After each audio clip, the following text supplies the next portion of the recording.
नमस्कार दोस्तों। आज की इस कहानी में हम आपको बताएंगे कि कैसे भारत ने सऊदी अरब को एक ऐसा बड़ा झटका दिया जिसने पूरे खाड़ी क्षेत्र में हलचल मचा दी। यह मामला है 500 टैंकरों का, जिन्हें भारत ने अचानक रोक दिया और वापस लौटा दिया। इस कदम से न केवल सऊदी अरब को आर्थिक नुकसान हुआ बल्कि उसकी प्रतिष्ठा को भी गहरी चोट पहुंची। भाइयों, आप एक सच्चे भारतीय हैं तो वीडियो को लाइक करें और चैनल को सब्सक्राइब करें। धन्यवाद। भारत और सऊदी अरब के बीच हमेशा से गहरे व्यापारिक और ऊर्जा संबंध रहे हैं। तेल और गैस के मामले में सऊदी अरब भारत का सबसे बड़ा आपूर्तिकर्ता रहा है।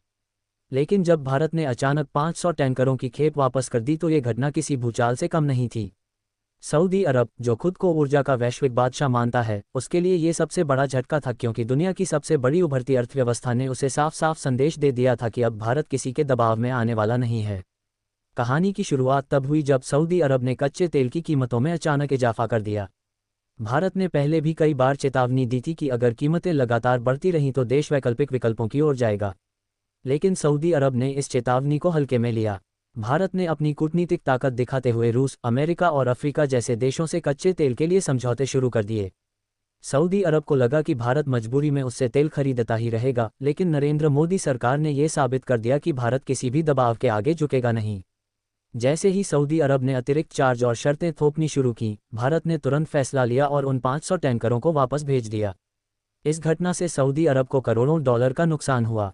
ये टैंकर पहले से ही समुद्र में थे, जिनमें लाखों बैरल तेल भरा हुआ था। उन्हें वापस लौटाने का मतलब था कि उस तेल का कोई खरीदार नहीं मिलेगा और उसे डिस्काउंट पर बेचना पड़ेगा। सऊदी अरब की अर्थव्यवस्था, जो तेल पर ही निर्भर है, के लिए ये करारा झटका था। भारत के इस कदम से दुनिया को एक बड़ा संदेश मिला। ये स्पष्ट हो गया कि भारत अब किसी भी ऊर्जा आपूर्तिकर्ता पर निर्भर नहीं है। देश ने वैकल्पिक ऊर्जा, अक्षय ऊर्जा और नए व्यापारिक सहयोगियों की ओर तेजी से कदम बढ़ा दिए हैं। यही कारण है कि भारत की स्थिति आज वैश्विक मंच पर और मजबूत हो गई है। सऊदी अरब के अंदर भी इस फैसले का असर देखने को मिला। वहां के शासक वर्ग को ये समझ आ गया कि भारत के साथ टकराव करना आसान नहीं है। भारत केवल तेल का खरीदार नहीं बल्कि एक बड़ी वैश्विक शक्ति बन चुका है। आज भारत की जनसंख्या, उसकी अर्थव्यवस्था और उसकी रणनीति उसे एक ऐसे मुकाम पर ले आई है जहां वह किसी के दबाव को स्वीकार नहीं करता। सऊदी अरब ने तुरंत भारत को मनाने की कोशिश की। उनके प्रतिनिधिमंडल ने दिल्ली का दौरा किया और भारत से आग्रह किया कि वह अपने फैसले पर पुनर्विचार करे।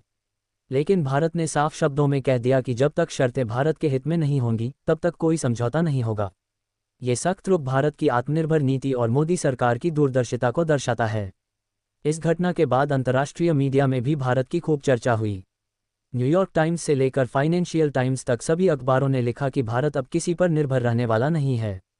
यह नया भारत है जो अपनी शर्तों पर सौदा करता है और जरूरत पड़ने पर बड़े से बड़े देश को भी झटका दे सकता है। सऊदी अरब की कंपनियों और अर्थव्यवस्था पर इसका सीधा असर पड़ा। तेल की कीमतें गिरी, अंतर्राष्ट्रीय बाजार में उनका दबदबा कमजोर हुआ। दूसरी तरफ भारत ने रूस से सस्ता तेल खरीदा और अपनी रिफाइनरी में उसे प्रोसेस करके और देशों को बेचा। इससे भारत को आर्थिक लाभ भी हुआ और ऊर्जा सुरक्षा भी मजबूत हुई। आज भारत दुनिया को ये दिखा रहा है कि वह केवल एक बड़ा बाजार ही नहीं बल्कि एक निर्णायक शक्ति भी है।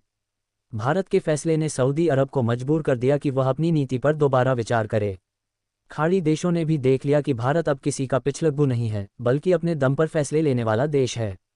ये पूरी कहानी हमें ये बताती है कि नरेंद्र मोदी के नेतृत्व में भारत की विदेश और ऊर्जा नीति कितनी मजबूत हो चुकी है। भारत अब हर क्षेत्र में आत्मनिर्भर बनने की ओर बढ़ रहा है।